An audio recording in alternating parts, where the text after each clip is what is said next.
বাংলাদেশ আওয়ামী লীগ, ছাত্রলীগ, যুবলীগ, স্বেচ্ছাসেবক লীগ সকল ভোটাররা এই মুহূর্তে বাংলাদেশে গরিবের সুন্দরী বউয়ের মতো।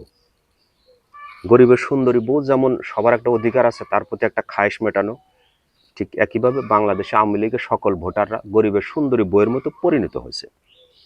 পয়েন্ট আসি, পাচাটার কোনো সুযোগ নাই, কাউকে তেল মারতে আসি না এখানে। ইসলামে একটা মহৎ দৃষ্টি। শেখ হাসিনা পালিয়ে যাওয়ার পর 5ই আগস্টের পর জামাতের ইসলামের নায়েবে আমির যে একটা ঘোষণা করে দিল, আওয়ামী লীগের সরকার বিগত দিনে যত জুলুম নির্যাতন নিপীড়ন করছে জামাত ইসলামের প্রতি, ছাত্র শিবিরের প্রতি, সকলকে আজকে আমরা ক্ষমার দৃষ্টিতে দেখবো, ক্ষমা করে দিলাম। এই জন্য ক্ষমা করে দিছে, যদি ওই দিন রাতে ক্ষমা না হতো তাহলে অসংখ্য নেতা কর্মীর বাড়িঘর জ্বালাপুরা ছারখার হয়ে যেত। তারা বিগত দিনে যে পরিমাণ প্রতিশোধ নিছে সেটা গেল 5ই আগস্টের পরের কথা। বর্তমানে এক নেতাজি ঘোষণা করে দিয়েছে, আমরা নির্বাচনে আসলে, জিতলে আমাদের নেতা কর্মী যেমন আমাদের কাছে নিরাপদ, আওয়ামী লীগের নেতা কর্মীরা তেমনি আমাদের কাছে নিরাপদ। তাদের সকল মামলা আমরা প্রত্যাহার করে নেব।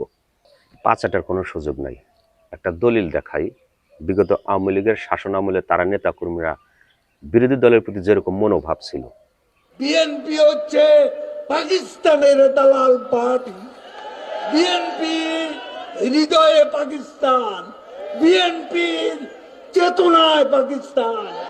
সকল সাম্প্রদায়িক জঙ্গিবাদী অপশক্তির মুখপত্র হচ্ছে মির্জা ফখরুল।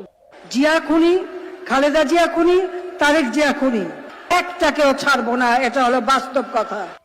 এইবার পয়েন্ট আসেন, নির্বাচনের পর যদি আওয়ামী লীগের নেতাকর্মীদের সকল মামলা প্রত্যাহার করা হয়, আমাদের দলের নেতাকর্মী আমাদের কাছে যেমন নিরাপদ, তাদের দলের নেতাকর্মী, আওয়ামী লীগের নেতাকর্মীরা আমাদের কাছে ঠিক নিরাপদ থাকবে।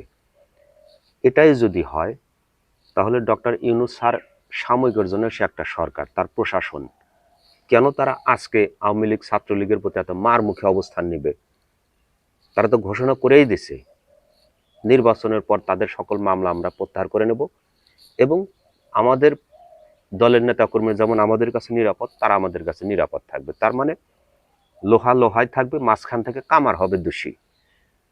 তারা ঠিকই মিলে যাবে, কিন্তু মাঝখান থেকে ডক্টর ইউনূস সরকার তার প্রশাসন একটা দৃষ্টিতে একটা জম হয়ে থাকবে। ব্যাপারটা কেমন একটু ঘোলাটে হলো না? যেখানে সরকার মার মুখে অবস্থান নিচ্ছে, প্রশাসন মার মুখে অবস্থান নিচ্ছে আওয়ামী লীগ ছাত্রলীগের প্রতি, যেহেতু তারা নিষিদ্ধ দল, অন্যদিকে বিরোধী দল সমস্ত দলগুলা ঘোষণা করে দিছে আমরা নির্বাচনে গেলে তাদের সমস্ত মামলা প্রত্যাহার করে নেব, আমাদের নেতাকর্মী যেমন নিরাপদ তাদের নেতাকর্মী আমাদের কাছে নিরাপদ থাকবে। তাহলে এত নিষেধাজ্ঞার কারণটা কি? তাদের প্রতি এত নিষেধাজ্ঞা, নিষিদ্ধ হওয়ার তো কোনো কারণ দেখি না। তাহলে নিষেধাজ্ঞা তুলে দেওয়া হোক, কারণ তোমরা সবাই মিলমিশে হয়ে যাবে।